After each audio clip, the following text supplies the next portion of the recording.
우리 좌우에 계신 분들과 함께 축복하면서 이렇게 인사했으면 좋겠습니다. 한 시간을 더 주무셨더니 피부가 좋아지셨습니다.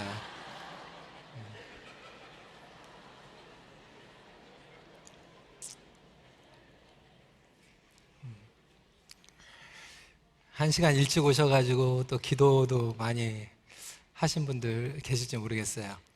평상시와 다르게 일부 예배가 꽉 찼더라고요. 일찍 일어난 김에 일부 예배나 드리자 그래서 일부 예배 많이들 나오셨습니다. 저도 이제 오늘 한 시간 더 잔다라는 생각으로 이제 다 씻고 이제 준비하고 자려고 하는데 밤에 늦게 전화가 왔습니다. 그래서 토요일 저녁엔 제가 전화를 잘 안 받는데 거기 컬러 아이디에 보니까 우리 김동혁이라고 찍혀져 있어서 전화를 받았더니 우리 김동혁 집사님께서 어제 밤에 갑자기 소천하셨습니다. 우리 식구들이 전혀 생각지 못하게 이렇게 먼저 집사님을 보내드리면서 마음이 굉장히 아프고 또 저희도 또 밤에 가서 병원에서 있으면서 정말 안타까운 마음이 있었지만 하나님의 위로가 우리 가정에 임하기를 기도해 주시고 우리 김동욱 집사님은 저희 교회 또 창립 또 멤버로 32년 동안 저희 교회에서 섬기시던 분이기 때문에 또 저희가 같이 또 섬겼고 그래서 여러모로 많이 정이 든 분들이 계실 줄 압니다. 장례 일정은 저희들이 웹사이트를 통해서 알려드리도록 하겠습니다. 여러분 목회 칼럼을 보시면 거기 시카고 컵스의 스펠링이 잘못 나왔습니다. CUBS인데 CUPS로 나왔습니다. 그거 괜히 그것 때문에 스펠링 때문에 시험 걸리지 마시고요. 거기에 있는 내용의 핵심이 중요한 거지 그 스펠링이 중요한 건 아닙니다. 그런 면에서 오늘 본문의 제목을 본질의 힘으로 정면 승부하라라고 정해 보았습니다. 성도 여러분, 본질은 세상을 변화시키는 놀라운 힘입니다. 우리의 삶을 변화시키고 가정을 변화시키고 교회를 변화시키고 세상을 변화시키는 그 놀라운 힘이 본질에 있습니다. 그럼에도 불구하고 왜 오늘날 한국 사회에서 기독교가 비탄을 받고 있을까요? 미국의 대통령 선거도 얼마 남겨놓지 않고 미국에 있는 목회자들이 지금 다 분열되어 있습니다. 왜 교회가 하나가 되지 못하고 사랑하지 못하며 예수 그리스도를 나타내지 못하고 있을까요? 다시 말하자면 본질을 놓쳐버렸기 때문에 그렇다고 생각이 됩니다. 요즘 시청자들이 가장 많이 보는 뉴스죠. JTBC의 손석희 앵커가 한 이야기가 우리의 뒤통수를 때리고 있습니다. 이렇게 이야기했습니다. 종교를 구원의 존재가 아닌 출세의 편법으로 삼는 한 그것은 사이비일 수밖에 없다. 오늘날 교회가 복음의 본질을 잃어버리고 개인적인 출세, 성공, 복 받는 것, 자녀 잘 되는 것, 병 고치는 것들만 포커스 하다 보니까 복음을 선포하지 못하고 기복신앙 그리고 성공신앙 그리고 만물주의의 복음으로 바뀌고 말았다고 하는 것입니다. 그렇기 때문에 사회적으로 지탄을 받게 되는 것입니다.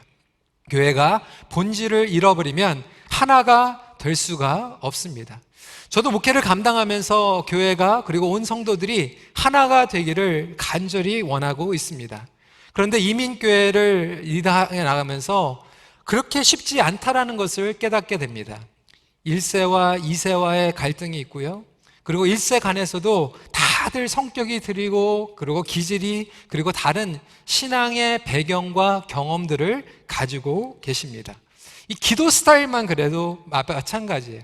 제가 예전에 이제 놀수역의 새벽 기도를 처음으로 시작하면서 거기에 이제 많은 성도들이 와서 기도를 하는데 기도를 하면서도 제가 그때는 영어 목회를 하면서 1세들 기도 인도를 하는데 거기 안에서도 이렇게 갈등이 오는 거예요. 어떤 분들은 조용히 묵상하면서 기도하기 원하시는데 어떤 분은 또 열정적으로 기도해야 되니까 막 박수를 치면서 주여 그러면서 중간에 찬양도 하시고 뭐 이렇게 기도를 하시는데 저는 그 찬양하시는 그 찬양을 들으면서 또 더 도전받아가지고 저도 기도하게 되고 묵상하는 분을 보면 저도 또 깊이 묵상하게 되는 양쪽이 다 좋은데도 불구하고 양쪽에 다른 기질을 가지신 분들이 저한테 찾아와가지고 계속 그렇게 얘기하는 거예요. 조용히 기도하기 원하시는 분은 목사님, 저 사람 좀 소리 좀 못 내게 해주세요. 뭐 이렇게 얘기를 하시고, 또 한쪽 분에서 오셔가지고 목사님, 교회 기도 소리가 죽었어요. 좀 소리 내가지고 좀 기도 좀 하게 해주세요. 이렇게 말씀하시는 그 중간에서 참, 나보러 어떡하라는 거야. 이런 생각이 들 때도 있었습니다. 뭐 기도 스타일만 그런 게 아니에요. 각자 나름대로 은혜 받은 프로그램이 있고 제자 양육의 그러한 형식들이 있습니다. 저희 교회는 장로교 교회입니다. 장로교의 교리를 따르고 있습니다. 그런데 한국에서 3대 때, 4대째 또 장로교의 배경에서 오신 분들도 계시지만 어떤 분들은 감리교회에서, 침례교회에서 또 순복음, 오순절 백그라운드의 신앙 배경을 가지고 오셔서 교회는 좀 이렇게 가야지 교회의 예배의 본질이 살아나고 기도의 본질이 살아나고 성도의 교제의 본질이 살아나지 않습니까? 라고 이야기를 할 때 그 가운데에서 교회가 하나가 되지 못하는 부분들을 보게 됩니다. 장로교라고 다 똑같은 것도 아니에요. 저희 교회는 통합 측의 교리를 따르고 있는데 또 고신 측에서 오신 분들은 또 주일날 이런 것들을 지켰으면 좋겠습니다. 또 합동 측에서 오신 분들은 또 나름대로 생각하는 신앙의 컬러가 있고 통합 측도 그렇고 대신 측도 그렇고 하여튼 뭐 교단마다 그리고 장로교들마다 다 색깔이 다른 가운데에서 본질을 얘기할 때 하나가 돼야 되는데 본질을 놓칠 때 하나가 되지 못하는 부분들도 있게 됩니다. 여러분, 우리가 복음을 가지고 우리가 있는 상황 가운데에서 우리가 있는 도시와 자라는 세대들에게 적용을 하는 것은 반드시 필요합니다. 이것을 복음의 상황화라고 얘기합니다. Contextualization of the Gospel이라고 영어로 표현을 하죠.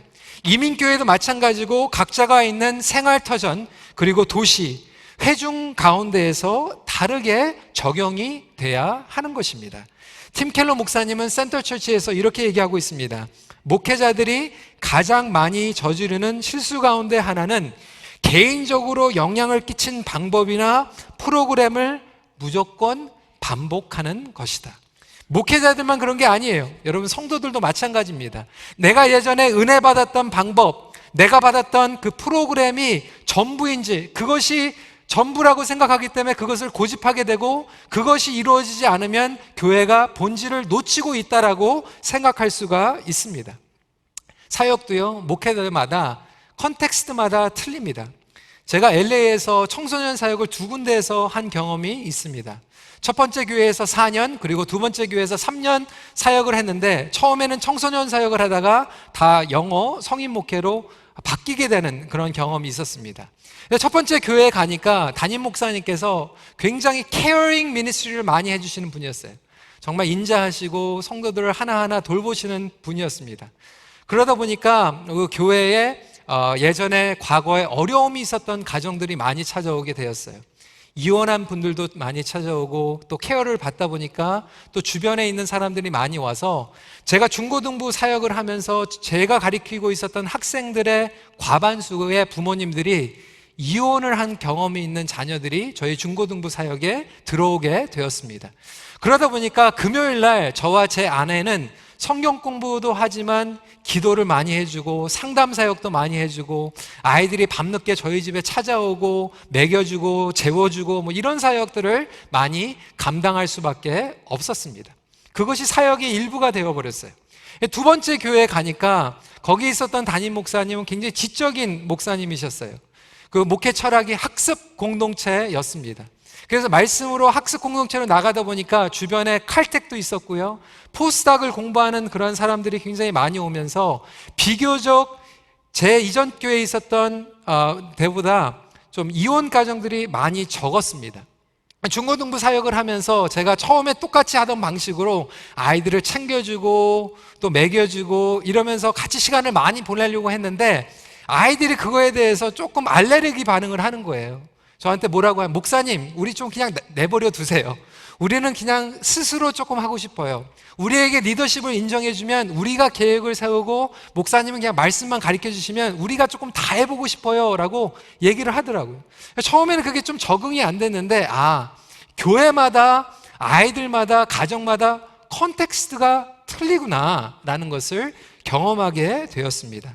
목회도 마찬가지입니다. 여러분, 한국에서 경험했던 것과 토론토에서 이민교회에서 경험하는 것과 적용과 표현은 다를 수밖에 없다라고 하는 것입니다. 근데 자칫 잘못하면 우리가 이 신앙의 본질과 비본질을 정리하지 못해서 혼돈 가운데서 내가 가지고 있는 것이 전부라고 고집할 때 사실상 신앙의 성향으로만 갈려지는 것이 아니라 목숨을 걸고 교회 안에서 갈등이 일어나고 세대 간의 가정 가운데서도 어려움이 찾아올 때가 있다라고 하는 것입니다. 그렇다면 이러한 복잡한 상황과 서로 다른 견해 가운데서 어떻게 복음의 본질을 놓치지 않으면서도 우리 삶 가운데서 다양하게 적용해 나갈 수 있을까요? 저는 오늘 본문은 공동체가 본질을 붙잡고 복잡한 상황을 해결하는 샘플을 보여주고 있다라고 생각이 됩니다. 첫 번째로 본질로 승부를 걸려면 말씀드린 대로 먼저 본질과 비본질을 분별해야만 합니다. 초대교회에서 심각한 이슈가 대두되었습니다. 복음이 이방인들에게 전해지면서 과연 유대인들이 받았던 할례를 이방인들에게도 요구할 것인가 말 것인가가 심각한 이슈로 떠오른 거예요. 유대파 그리스도인들은 무슨 얘기냐? 당연히 할례를 받아야 된다라고 이야기하고 있습니다. 왜냐하면 할례는 하나님의 언약의 백성이 되는 예식이었고 증거였기 때문에 그렇습니다. 당연한 이슈가 될 수밖에 없었습니다. 그들이 생각하기에는 할례를 받지 않으면 구원을 받지 못한다라고 생각을 했던 것입니다. 그런데 바울과 바나바가 할례 받지 않아도 구원받을 수 있다라고 얘기하니까 너무나도 지금 황당한 이슈라고 생각이 되고 목숨을 걸고 지금 싸우고 있는 것입니다. 의견 대립이 일어나고 있습니다. 2절 말씀 한번 읽어보도록 하겠습니다. 시작. 바울 및 바나바와 그들 사이에 적지 아니한 다툼과 변론이 일어난지라. 형제들이 이 문제에 대하여 바울과 바나바와 및 그 중에 몇 사람을 예루살렘에 있는 사도와 장로들에게 보내기로 작정하니라. 지금 적지 않은 싸움이 일어났다는 거, 교회 안에서. 바리새파하고 지금 바울과 바나바를 중심으로 한 이방인들에게 복음을 전하는 파하고 갈려서 의견 대립이 일어나고 있습니다. 이렇게 열린 예루살렘 공회에선 복음이 무엇인지, 복음의 본질이 무엇인지 정리하게 됩니다. 복음은 이렇게 정리하고 있습니다. 11절 말씀입니다. 그들이 우리와 동일하게 주 예수의 은혜로 구원받는 줄을 믿노라. 성도 여러분, 이것이 복음의 본질인 줄 믿으시길 바랍니다. 여러분, 할례는 복음의 본질이 아니에요. 주 예수의 은혜로 구원받는 것이 복음의 본질이라고 정리하고 있습니다. 유대인이나 이방인이나 할례를 받았던 할례를 받지 않았던 조건이 없이 주어지는 것이 예수 그리스도의 은혜이고 구원인 것입니다. 비본질적인 것은 교회 안에서 그리고 가정 가운데서도 사회 공동체 안에서 끊임없이 다툼과 변론을 야기시킵니다. 왜 그렇습니까? 모든 사람들이 이렇게 얘기하면 동의합니다. 비본질적인 것은 내려놓으십시오 하면 다 동의해요. 그런데 문제는 자기가 중요하게 생각하는 것은 다 무조건 본질이에요.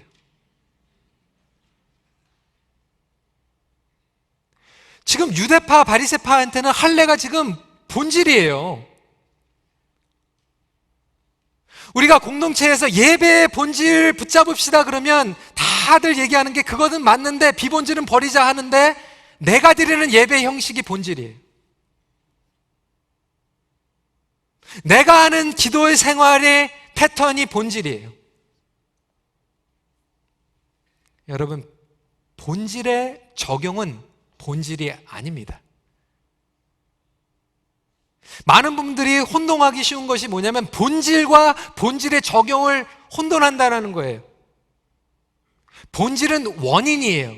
cause예요. 본질의 적용은 결과예요. 본질은 core예요. 그런데 적용은 peripheral한 거예요. 제가 예를 들겠습니다. 여러분, 주일을 거룩하게 보내는 게 중요합니까? 안 중요합니까? 중요해요, 안 중요해요? 중요하죠. 제가 자꾸 이렇게 물어보면 어떤 분들은 굉장히 불편해 하시는데 주일날 거룩하게 보내는 것 중요합니다. 그래서 제가 이렇게 여쭤볼게요. 그럼 주일이 아닌 날은 좀 덜 거룩하게 지내도 괜찮습니까? 제가 이전에도 얘기를 했지만 유스그룹 하면서 하여튼 그런 텐션이 너무나도 많았거든요. 아이들이 학교 가가지고 막 욕도 하고요. 뭐 이런 아이들이 있잖아요. 막 스웨잉도 하고 F워드도 쓰고 막 이렇게 하다가 교회 와가지고 갑자기 우연하게 그냥 F 이렇게 얘기하면 그래도 좀 더 거룩한 학생 리더가 이렇게 얘기하는 거예요. 주일날 교회에서 욕하면 안 돼. 여러분 맞는 말입니까? 틀린 말입니까? 그 얘기 반면엔 뭐냐면 교회 바깥에서는 주일이 아니면 욕해도 되는 겁니까? 여러분 본질은 뭐냐면요, 주일이든 월요일부터 토요일이든 상관이 없이 우리는 예수 그리스도를 추구하고 예수 그리스도를 닮아가는 가운데서 거룩한 삶을 살아가는 게 본질이에요. 그러기 위해서 주일날도 거룩하게 보내고 월요일부터 토요일까지도 거룩하게 보내는 게 본질의 적용입니다. 그런데 우리는 자꾸 이 본질과 비본질을 자꾸 믹스업하다 보니까 나중에는 혼동이 되는 거예요. 뭐가 본질인지 뭐가 본질의 적용인지 모르는 거예요. 너무나도 감사한 게 우리 박지원 목사님과 지난번에 한번 찬양에 대해서 이야기를 하다가 목사님께서 저한테 이 얘기를 하시는 거예요. 사람들이 오해를 하는데 내가 이 경배와 찬양하고 복음성가를 싫어하는 줄 아는데 그거 절대로 아니라는 거예요. 목사님 말씀하신 것은 요즘 나오는 가사들 중에서 너무나도 신학적으로 교리적으로 잘못된 가사들을 생각 없이 부르는 거에 대해서 문제가 있다라는 것을 저희들에게 가르쳐 주시고 지도해 주시는 거예요.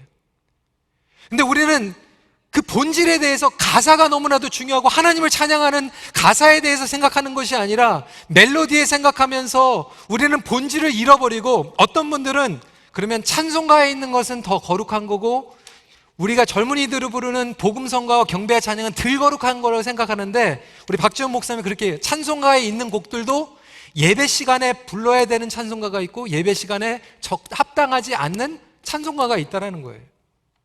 근데 여러분 우리는 그 본질에 대해서 생각하지 못하고 겉으로 드러나는 거에 대해서 찬송가에 나오면 더 거룩한 거고 찬송가에 나오지 않으면 덜 거룩한 걸로 생각하는 잘못된 이 오해가 있다라고 하는 것입니다. 여러분 예배의 본질은요 하나님의 보좌 앞에 나아가서 하나님의 얼굴을 구하는 것이 본질인 줄 믿으시기 바랍니다. 그것을 적용하기 위해서 우리의 예배의 순서가 있는 거예요. 어떤 경우는 예배 순서, 예배 시간, 복음의 본질이 아니고 본질의 적용을 가지고 우리 교회가 나눠진다라면 그만큼 얼마나 큰 비극이 어디 있겠습니까? 어느 한 분이 이렇게 오셔가지고 저한테 얘기하는 거예요. 목사님, 저 집사님 보니까 기도할 때 눈 뜨고 기도하는데 저 기도할 땐 좀 눈 감고 기도하는 걸 가르쳐 주세요. 그 눈 뜨고 기도하는지 어떻게 알아?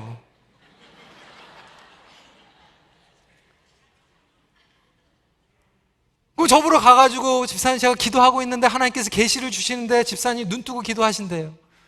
그렇게 얘기했습니까? 눈 뜨고 기도하면 어떠고 눈 감고 기도하면 어떻습니까?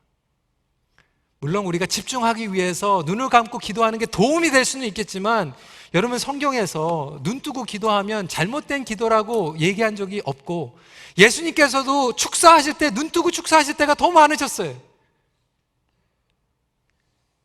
우리는 그 기도의 본질이 주님의 얼굴을 구하고 주님 앞에 집중하는 데 얘기하는 것이 아니라 어떠한 태도로 어떠한 외적인 모습으로 하는 것에 관심을 둘 때가 많이 있다라고 하는 것입니다. 여러분 자녀를 양육할 때도 마찬가지예요. 여러분 자녀 양육의 본질이 무엇입니까? 좋은 학교 가서 좋은 직장을 얻어서 성공하는 것이 본질입니까? 아니면 하나님께서 자녀로 삼으셨기에 복음을 전하고 그리고 우리 자녀들이 대학교에 가기 전까지 예수 그리스도를 인격적으로 만나서 제자로 살아가는 예수 그리스도를 빛의 소금의 직분을 감당할 수 있는 본질을 얘기해야 되는데 우리는 자녀들에게요 복음을 가르쳐주지 않고 너 무조건 교회 가야 돼. 교회 가는 거 중요하지 않다라는 게 아니에요. 여러분 예수님이 좋으면요 교회 가지 말라고 해도 가요. 지난주에 말씀을 드렸잖아요. 근데 오늘날 왜 학생들이 대학교 가면서 교회를 막 떠나냐면 중고등부 학생 때 지금 미국의 그 목회자가 얘기한 게 청소년 학생들이 이쾌핑을 받아야 되는데 엔터테인을 받고 있다는 거예요. 교회 와가지고 제자로 양육을 받아야 되는데 교회 안에서 엔터테인을 받다 보니까 본질을 잃어버려서 우리 부모님들이 예수 그리스도를 따라가는 제자에 대해서 제자도에서 얘기하는 것이 아니라 그냥 교회 가. 교회 안 가면 큰일 나. 그래서 대학교 가가지고 시험 때문에 교회 빠졌더니 큰일이 안 나거든요. 교회 빠지면 교통사고가 날 줄 알고 시험이 빵점 받을 줄 알았는데 교회 빠졌는데 시험 안 빵점 받거든요. 큰일 안 나네. 교회 안 가도 잘 살 수 있네.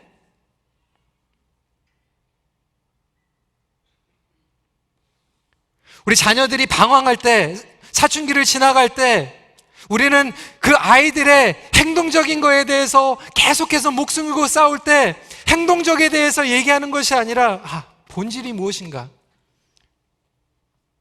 기도해야 되는구나. 우리 가정이 지금 영적으로 다시 서야 되는구나. 우리 자녀들과 같이 기도해야 되는구나.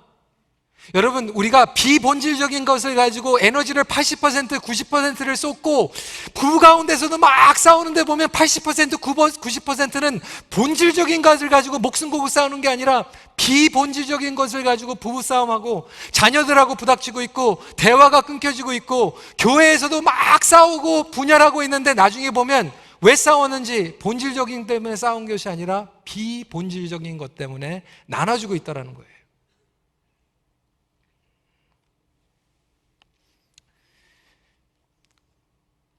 28절 말씀입니다. 성령과 우리는 이 요긴한 것들 외에는 아무 점도 너희에게 지우지 아니하는 것이 옳은 줄 알았노니.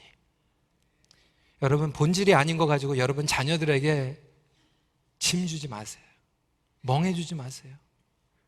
교회에서도 마찬가지입니다. 내가 붙잡고 있었던 그 복음의 적용이 나에게는 확신으로, 나에게는 은혜로 다가오지만 본질을 전해야지 본질의 적용을 가지고 나가다 보면 본질을 놓쳐버릴 때가 있다는 거예요.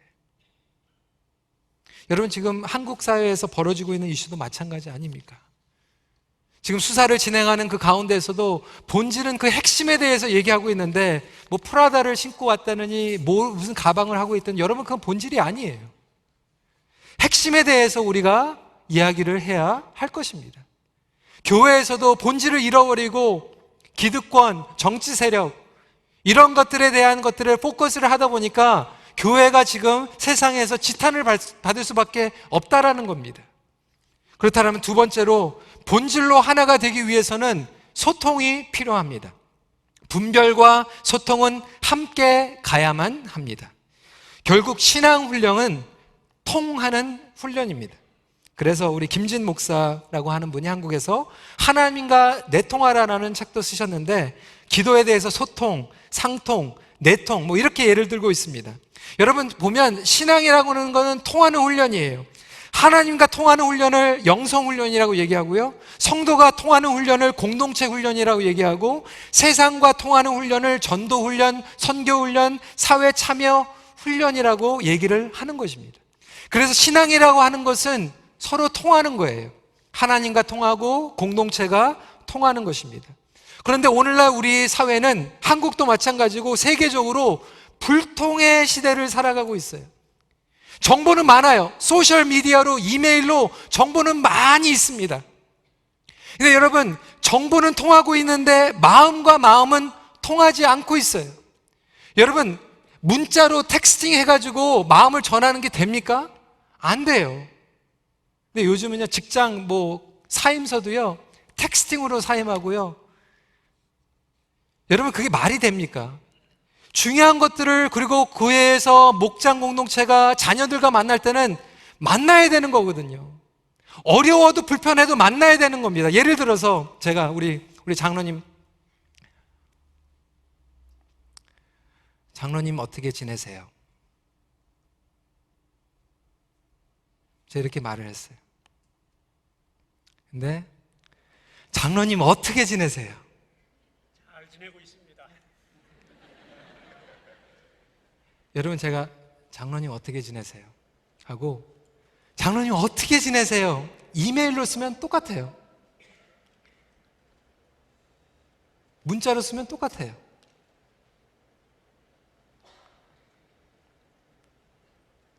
물론 요즘은 이모리콘이 많이 나와가지고 도움이 되지만, 여러분 이메일로 SNS로 주고받는 거하고 좀 사람들이 만나서 같이 이야기하고 소통하는 거하고는 너무나도 다르다라는 거예요. 오늘날 사회가, 공동체가 이거를 잃어버린 거예요. 우리 아이들이요, 맨날 컴퓨터 앞에서, 게임 앞에서만 하다 보니까 이제는 소셜 큐가 없어져 버렸어요. 마음과 마음이 통하지가 않는다라는 거예요. 소통이 없다 보니까 영향력이 없고 신뢰가 없어지게 됐어요. 관계가 무너지고 공동체가 무너졌어요.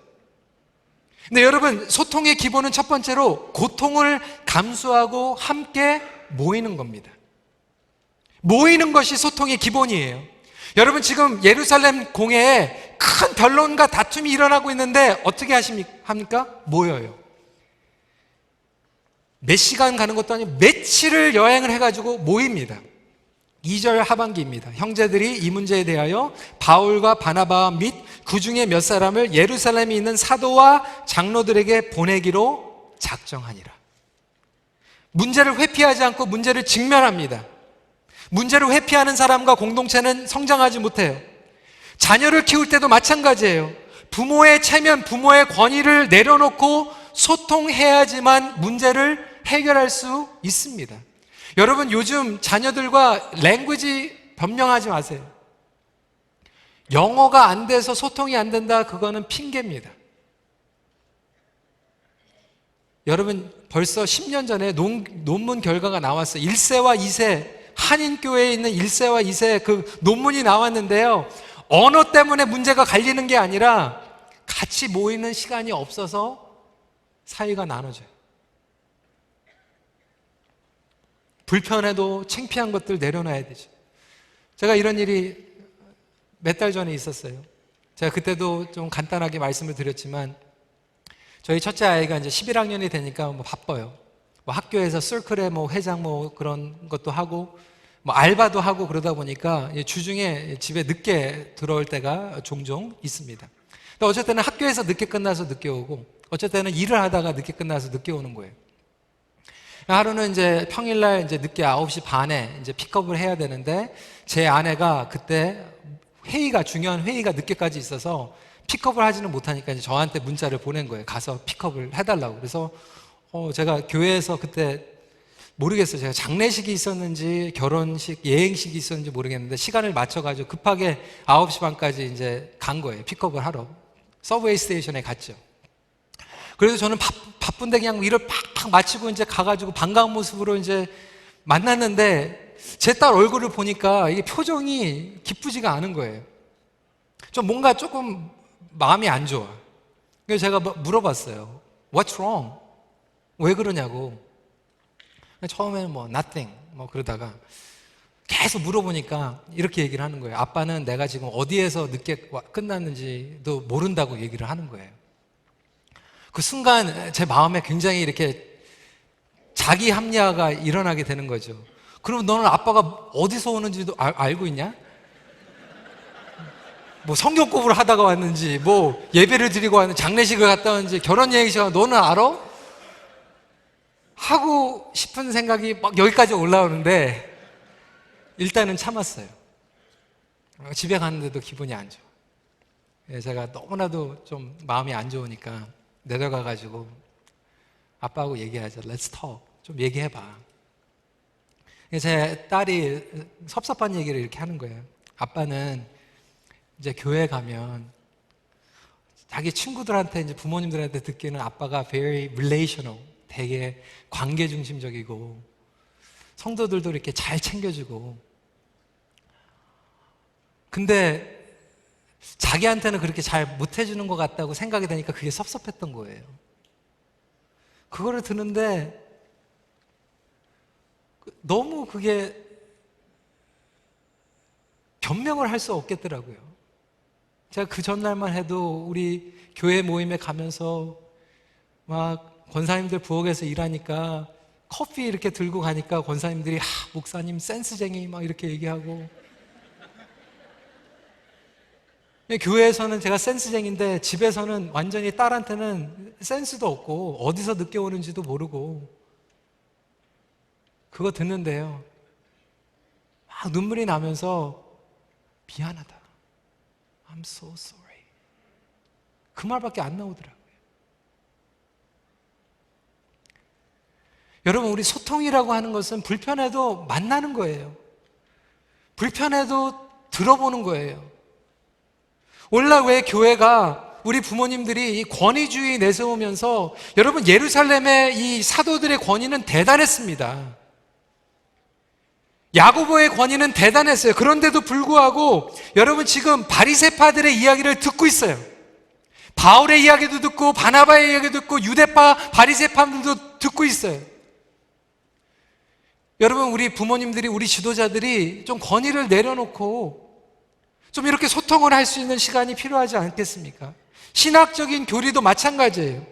여러분, 혼자 신앙생활 하는 사람들이 제일 위험해요. 신학도요, 성경 공부도 혼자 하다가 깨닫는 사람이 위험해요. 여러분, 제가 20년 전에 신학교 갈 때는 밤새도록 새벽 1시, 2시까지 칼빈 개혁주의, 알메니안주의 가지고 친구들하고 막 싸우고 알규하고 밤을 새면서 커피를 마시면서 알규를 했어요. 근데 요즘은요, 학비 아낀다고 온라인으로 3년 동안 혼자서 공부해요. 물론 그럴 수도 있겠죠. 근데 저는 그게 위험하다고 생각합니다. 어떻게 그 중요한 신학을 혼자 하고 중요한 성경 공부를 혼자 해가지고 깨닫습니까? 그러다 보니까 성경이 안 나온 거를 가지고 깨달았다고 얘기하는데 그거 조금 틀리네? 그러면서 솔깃솔깃해가지고 넘어가는 경우들이 많이 있다라고 하는 것입니다. 우리 신앙생활 가운데서 편가르기가 얼마나 많아요. 바리새파, 이방인파. 5절 말씀 한번 보시기 바랍니다. 같이 읽겠습니다. 시작. 바리새파 중에 어떤 믿는 사람들이 일어나 말하되 이방인에게 할례를 행하고 모세의 율법을 지키라 명하는 것이 마땅하다 하니라 라고 계속해서 주장하는데 들어줘요. 동의하지는 않죠. 하지만 들어줍니다. 다 경청한 후에 6절, 7절 앞부분입니다. 사도와 장로들이 이 일을 의논하려 모여 많은 변론이 있은 후에 베드로가 일어나 말하되, 변론이 있기 전에 베드로가 얘기하지 않고 있은 후에 베드로가 말을 합니다. 두 번째로, 온전한 소통의 결론은 하나님의 말씀 경청하는 것입니다.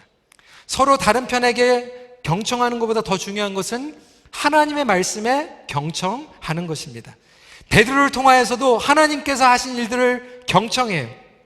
그럼 여러분, 베드로가 얘기하면 끝이 나야 되는데, 그리고 나서 예루살렘을 대표하고 있었던 야고보의 반응을 들어보십시오. 13절 말씀입니다. 말을 마침에 야고보가 대답하여 이르되 형제들아 내 말을 들으라. 여러분, 듣는 자에게 파워가 있습니다. 듣는 자에게 영향력이 있어요. 우리 부모님들도 듣는 부모님들이 영향력이 있는 거예요. 교회 지도자들도 듣는 지도자들이 영향력이 있습니다. 마음을 얻는 자들이 영향력을 얻게 됩니다. 다수결 얘기하는 게 아니에요. 누가 더 목소리를 크게 낸다고 듣는 게 아니에요. 하지만 그것을 듣고 분별을 해야 하는 것입니다. 제가 EM 목회를 하다가 KM 목회로 오면서 이 정서상 틀린 부분이 하나가 있는 게 뭐냐면, 담임 목사를 당회장이라고 얘기를 합니다. 당회장이라고 하는 것은 당회의 권위. 그래가지고 당회장이 얘기를 하면 그게 굉장히 힘이 있는 것 같고 권위가 있는 것 같고, 당회장이 얘기했는데 그게 안 되면 굉장히 기분 나쁜 느낌으로 받아들일 수가 있어요. 그래서 당회장이 하는 것은 목회의 철학을 분명히 가지고 있고 그것을 좀 밀어붙이고 그것을 관철시키는 그런 뚝심이 있어야 된다고 생각하는데, 저는 그것이 부분적으로 동의를 합니다. 근데 여러분, 이 당회장이라 하는 것을 미국 교회에서 뭐라고 얘기하냐면 moderator. moderator는 뭐냐면 이 얘기도 듣고 저 얘기도 들으면서 나중에 moderate하게 정리를 해주는 거예요. 중립의 입장을 가지고 어느 편에 쏠리는 것이 아니라, 사람의 편에 쏠리는 것이 아니라, 그것들을 다 듣되 하나님의 말씀으로 정리해주고 하나님의 성령님의 인도하신 가운데에서 공동체가 하나 될 수 있도록 머더레이트의 입장을 하는 것이 당회장이라는 거예요.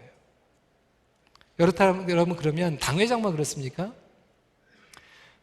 부모님들도 1세와 2세 가운데에서 막 아이들이 막 고집하는 게 있잖아요. 그리고 여러분들이 고집하는 것도 있어요. 그런데 그것들을 충분히 들으면서 얘기하다가, 그래, 내가 포기해야 될 것은 무엇인가? 내가 반드시 붙잡아야 될 것은 무엇인가? 그것을 이야기를 듣는 가운데에서 성령님의 인도하심을 듣고 말씀 가운데에서 정리할 수 있는 저와 여러분들이 되시길 주님의 이름으로 축원합니다. 그래서 야고보는 하나님 편에 서는 거예요. 베드로 편도 아니었어요. 하나님 편에 붙잡습니다. 본질을 붙잡기 위해서는 하나님 편에 서야 됩니다. 하나님의 역사를 바라봅니다. 그래서 마음을 깨끗하게 하는 것이 중요합니다. 마음을 깨끗하게 한다는 것은 누구의 편에 내 선입관을 버리고 나아가는 것입니다. 9절 말씀입니다. 믿음으로 그들의 마음을 깨끗이 하사 그들이나 우리나 차별하지 아니하셨느니라. 마음을 깨끗하게 한다는 것은 나랑 다른 편에 있는 사람들의 말도 하나님의 말씀이 있다라면 인정하는 거예요. 내가 고집하는 것과 다르다고 해도 하나님의 말씀이 거기에 드러나 있으면 순종하는 거예요. 야고보는 아모스 9장 11절 12절 말씀을 기억해냅니다. 그래서 16절 17절에 인용합니다. 이후에 내가 돌아와서 다윗의 무너진 장막을 다시 지으며 또 그 허물어진 것을 다시 지어 일으키리니 이는 그 남은 사람들과 내 이름으로 일컬음을 받는 모든 이방인들로 주를 찾게 하려 함이니라 하셨으니. 그렇구나, 하나님의 언약의 말씀은 이방인들에게도 동일하게 주어지는구나. 말씀 앞에 교회가 무릎 꿇는 거예요. 말씀 앞에서 교회가 승복하는 겁니다. 나의 권위, 나의 체면 다 내려놓고 말씀 앞에 나아가는 신앙의 적용, 본질의 적용까지도 내려놓고 나아갈 수 있는 성숙이 우리에게 일어난다면 우리는 복음 가운데에서 하나가 될 줄 믿으시기 바랍니다. 마지막 포인트입니다. 본질로 하나가 되는 공동체는 엄청난 시너지를 발휘합니다. 여러분, 본질로 하나가 될 수 있다면 그 공동체의 사명과 방향에는 엄청난 힘과 시너지가 주어지게 됩니다. 30절 31절 결과입니다. 그들이 작별하고 안디옥에 내려가 무리를 모은 후에 편지를 전하니 읽고 그 위로한 말을 기뻐하더라. 교회가 기뻐하는 거예요. 교회가 하나가 되는 거예요. 교회의 전도가, 교회의 선교가 힘을 얻게 됩니다. 어떤 분들은 제가 이렇게 설교를 하면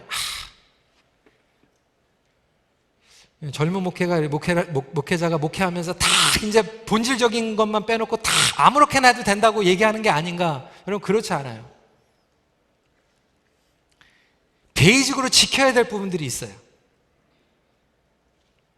본질이 있으면 비본질이 있고 베이직으로 지켜야 되는 것들이 있는데 베이직으로 지키는 거에 대해서 야고보가 동일하게 얘기하고 있습니다.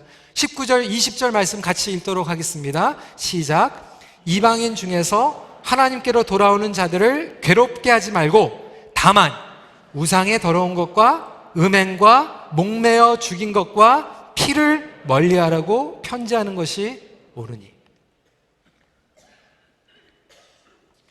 윤리적으로, 기본적으로, 사회적으로, 도덕적으로 지켜야 될 미니멈은 있다라는 거예요. 막 살아도 된다는 얘기는 아닙니다. 그렇지만 본질과 미니멈으로 지켜야 되는 그 중간의 것들은 우리의 삶 가운데에서 성령님께서 본질을 이해하는 가운데에서 적용해 나가는 씨름을 하는 것이 공동체이라고 하는 것입니다. 여러분, 성장하는 공동체에는요 항상 혼동이 오게 됩니다. 제가 영어 회중들에게 얘기할 때는 이게 좀 C로 표현이 됐어요. 커미션, 파송을 하면요 컨텍스트가 바뀌니까 컨퓨전이 일어납니다. 혼동이 일어나요. 그러면 컨퓨전이 일어나면 갈등이 일어나요. 컨플릭트가 일어나요. 그 컨플릭트가 일어나면 뭐를 해야 되냐면 소통을 해야 돼요. 커뮤니케이션을 해야 돼요. 커뮤니케이션을 하면은 다시 커미트먼트가 생기는 거예요. 그러니까 커미션을 하면 confuse 하면 conflict이 일어나고, conflict이 일어난 것을 communicate를 하면 다시 recommit를 할 수 있다는 거예요. 이것이 교회 안에서 끊임없이 일어나게 됩니다. 제가 영어 목회를 하면서 이걸 경험을 했어요. 12년 전에 우리 렉스데일에 와가지고, 그때는 우리 리더가 5명이었어요. 근데 50명 성도였거든요. 그러니까 5명이서 50명 목회를 하니까 그래도 비교적 괜찮았어요. 근데 갑자기 1년 만에 100명으로 일어나니까 리더들이 이제 고민을 하는 거예요. 이거 어떻게 하나. 그래서 밤새 동안 그냥 계획을 세웠어요. 계획을 세워가지고 그것을 어플라이 하는데, 적용하는데 교회 목회 틀을 만들어내니까 1년 동안 고생을 했어요. 그래서 겨우겨우 1년 동안 이것을 적용하려고 하는데 갑자기 하나님께서 다운타운에 개척을 하라고 우리에게 비전을 주시니까 다운타운에 가니까 이제 혼동이 일어나는 거예요. 저한테 막 찾아오는, 목사님 이거 어떻게 해요? 2 캠퍼스인데? 제가 그렇게 얘기했어요. I don't know. 나도 몰라. 한 번도 이 2 캠퍼스 목회해 본 적이 없거든요. 그래서 또 밤새 가가지고 막 얘기를 한 거예요. 이 2 캠퍼스를 우리가 한 리더십에서 섬기려면 이렇게 해야 되고 저렇게 해야 되고 막 실행착오를 하면서 컨퓨전이 일어났어요. 그런데 1년 동안 그게 적응을 하려고 하니까 다운타운이 갑자기 막 부흥을 해가지고 2부 예배가 또 생긴 거예요. 그러니까 또 다운타운 리더들이 와가지고, 목사님 어떻게 해야 돼요? I don't know. 또 모여가지고 막 밤을 새면서 얘기를 하는 거예요. 그래서 조금 이제 뭔가 정리가 될까 하는데 또 캠퍼스가 하나 또 생겼어요. 계속해서 얘기해 나가는 거죠. 여러분, 지난주에 금요일날 토요일날 우리가 힘이 좀 빠질 정도로 정책당을 했어요. 내년도에 우리가 어떻게 나갈 것인가. 너무나도 감사한 것은 제가 일방적으로 얘기한 게 아니라 우리 장로님들의, 목회자들의 이야기를 다 들으면서 성령님께서 우리 교회에게 어떠한 마음을 주시는가. 근데 여러분, 피곤해요. 우리 장로님들 그거 끝난 것 같지만 저는 다다음 주에 또 EM 장로님들하고 또 금요일날 토요일날 또 올라가야 돼요. 피곤하죠. 그런데요, 여러분, 이 커뮤니케이션을 통하여서 하나가 되더라고요. 커뮤니케이션을 통하여서 교회가 하나가 되더라고요. 그래서 우리 목자들이 커뮤니케이션 하는 게 너무나도 중요하고요. 우리 리더들이 같이 모여서 기도하는 게 너무나도 중요하고요. 그렇게 하나가 되어서 나가면 교회에 시너지가 생기고 힘이 생깁니다. 작년에 우리 큰빛교회 240분이 오셨대요. 얼마나 감사한지 몰라. 할렐루야. 근데 올해 10월 달까지 지금 300명 정도가 등록을 하셨대요. 할렐루야예요. 근데 지금 문제도 있어요. 목장에서 어떻게 소화해낼 것인가? 어떻게 우리가 세교들을 잘 할 수 있을 건가? Figure it out. 고민하는 거죠. 근데 여러분, 그렇게 고민하며 씨름하며 나가다 보면 하나님께서 분명히 우리 큰빛교회에 길을 열어주시고 우리에게 지혜를 주시고 성장하고 성숙하게 해주실 줄 믿으시기 바랍니다. 중요한 것은 우리가 인정하고 같이 만나는 거예요. 인정하고 소통하는 거예요. 기도하는 거예요. 그리고 비본질적인 것들은 다 내려버리고 본질적인 것을 붙잡고 나아갈 때 견고히 교회 공동체는 서갈 수 있다라고 믿습니다. 여러분, 이민교회가 그래요. 한국교회가 그래요. 본질로 돌아갈 때입니다.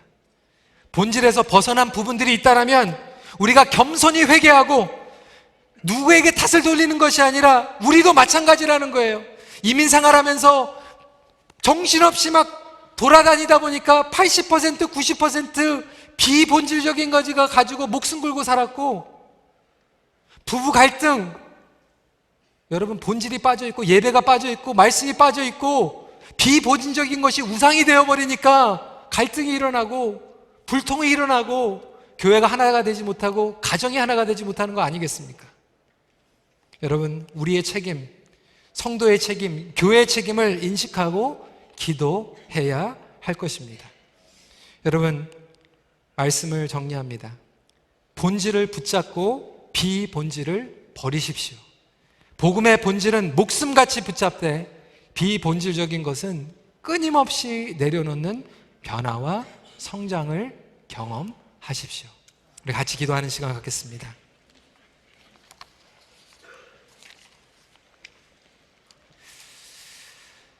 우리 함께 기도하는 시간 가운데에서 여러분, 지금 우리가 살아가는 이 세상은요, 너무나도 빨리빨리 변하고 있는 혼동의 시대를 살아가고 있습니다. 여러분, 미국이요, 혼란 가운데 빠져 있고요, 우리 대한민국이 혼란 가운데 빠져 있습니다. 어두운 시간에 교회가 정말 살아서 일어나야 되는데 교회도 지금 혼란 가운데 있어요. 왜냐하면 너무나도 교회 가운데서 본질을 선포하는 것이 아니라 본질의 적용, 그리고 비본질적인 것을 가지고 목숨 걸고 목회하고 싸우다 보니까 이제는 본질로 돌아가야 되는데 어디로 돌아가야 될지 모르는 그런 상황 가운데 놓여있는 그러한 그리스도인들이 너무나도 많이 있다는 거예요. 여러분, 우리 가정들이 깨지고 혼란 가운데 있고 자녀들과 불통이 일어나는 것도 마찬가지입니다. 우리가 본질을 잃어버리고 비본질과 가지고 우리 자녀들과 기싸움하고 문화로 정서로 충돌이라는 것들 이 시간에 다 내려놓고, 주님, 우리 가정이, 우리 교회가, 우리 한국교회가 본질로 돌아가게 하여 주시옵소서. 우리 이 시간에 함께 먼저 기도하는 시간 갖도록 하겠습니다.